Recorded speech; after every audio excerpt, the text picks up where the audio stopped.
Well, the day had arrived for the Rohr family Christmas, and I had to finish up my cake I'd started the night before, which I adapted from this best chocolate cake recipe.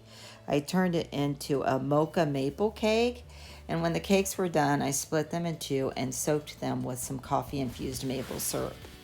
I used the rest of the coffee-infused maple syrup to create my icing, which was an adaptation from the White Mountain frosting from the Betty Crocker cookbook. And here I used the rest of my syrup, and then I took some cold brew coffee and whisked it around in my bottle to get the rest of the sugar crystals.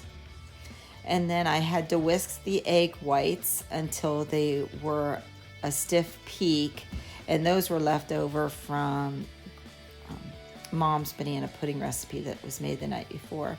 And then I had to cook my syrup. Instead of using corn syrup and sugar, it was all maple syrup and the Pelican cold brew. And once that was done, you slowly whipped that into your egg whites, and it made a nice light icing. And so we ended up calling the cake a maple mocha ultimate cake, and it was a hit. It not only looked fantastic, but by soaking the cake layers, it tasted moist and delicious with a firm bite. What's going on, Mitchell? Oh, just checking the temperature. Look at that. 110. Look at those roast beast. The food was ready and the drinks were gathered. And people started showing up to the cabin, started telling stories, visiting with each other, and playing with each other with toys that were dug out from the basement. I think that Jason, Eric, and Mark were as excited to see the Connects as the youngest generation was. Mitch and Michelle's grandbabies were the entertainment of the day, and we were glad to see that Amy's dad, John, was able to join us for our celebration. It was great to see the college kids. We're for the bedroom that was over here. And so it made this ball. It's supposed to be a flower. You put flowers in a styrofoam ball and it looks all pretty, but I ran out of flowers. And I ran out of motivation. And why is the carpet all wet, Todd? I don't know, Margot.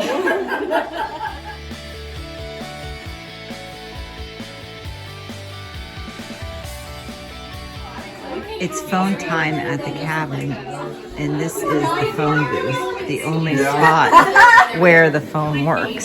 So we are talking with Aunt Shelley and Aunt Melinda. It was time to gather together to start the Christmas gift exchange. No, I'm Rachel. She likes it on her own package. Ready? The more he's gonna go, the slower he's gonna go. Hey, you got a monopoly? Here you go, Dad.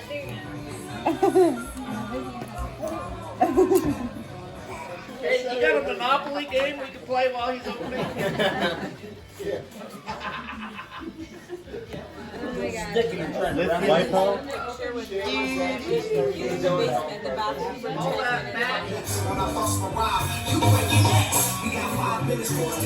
yeah, putting down. Come on. How long that? Is it like this? That's my kid. It is a box. Stretch it out all morning. Yeah, that's just another couple of battery. Those are the most power dense portable batteries we have to date.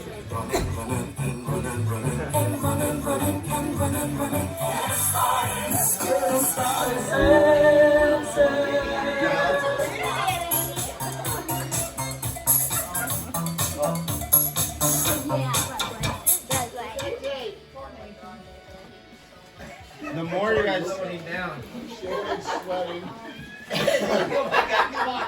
Well, the Christmas celebration's over, and it was wonderful to get to spend the day with family. And although we didn't get to visit with all of my sisters, it was nice to talk to two of them over the phone. And Miranda, we miss you terribly. Someday I hope that all 7 of us can be together again for a holiday celebration.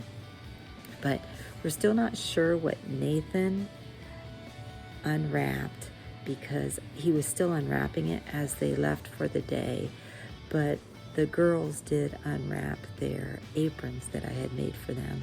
And that was the project I had been working on that was keeping me from sharing with you what I had been doing during the day. And so the one thing Sarah had asked for Christmas was a handmade apron with love.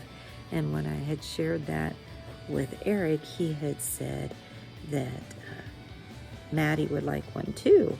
And so I thought, well, if I'm going to make Maddie one, I might as well make Aaron and Olivia one as well. And so we are going to use those aprons on a cooking day here at the cabin, where I'm going to share with them some of the things I do to cook without a recipe. And so that'll be a fun day. I'm looking forward to sharing that with all of you. But I just wish you a Merry Christmas, and hopefully your family celebrations will be as great as ours was today.